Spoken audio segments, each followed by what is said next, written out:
Dans ce frigo sont conservés à 4 degrés plusieurs centaines d'échantillons de tests Covid. Alors ça, c'est tous ceux qui ont été testés, qu'on conserve pour justement après pouvoir faire le séquençage si c'est nécessaire. Ces derniers jours, la recherche du variant Omicron est au centre des préoccupations du service de virologie. Une traque menée à l'aide d'une technologie de pointe. Donc voilà, vous avez le séquenceur haut débit qui nous permet de séquencer la globalité du génome du SARS-CoV-2. Ce petit appareil d'une valeur de 1 500 € permet d'analyser le matériel génétique du virus.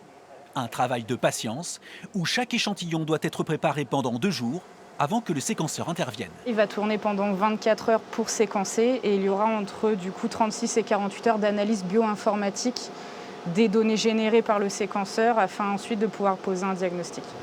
Des cas potentiellement suspects sont sélectionnés pour être séquencés. Actuellement, une quarantaine d'échantillons sont étudiés de près, chaque semaine. Ici, vous avez la liste de toutes les mutations qui sont détectées sur la protéine Spike. Donc là, vous avez par exemple une des mutations qui est caractéristique du variant Delta sur cet exemple-là. Et donc grâce à cette analyse, on va pouvoir déterminer comme ça, est-ce qu'on est face à un variant comme le Delta ou face à un nouveau variant comme le Omicron. Pour l'heure, 99% des échantillons étudiés sont du variant Delta. Omicron pourrait apparaître dans les prochains jours.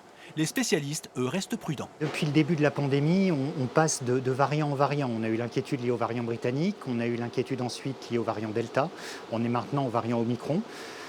Effectivement, il est beaucoup trop tôt pour pouvoir formuler quelques hypothèses que ce soit sur la contagiosité, l'échappement à la vaccination. Voilà, c'est un variant de plus et à chaque variant, c'est danger. Le Covid reste au cœur des attentions du CHU, avec dans les prochaines semaines un nombre de séquençages hebdomadaires qui devrait être doublé.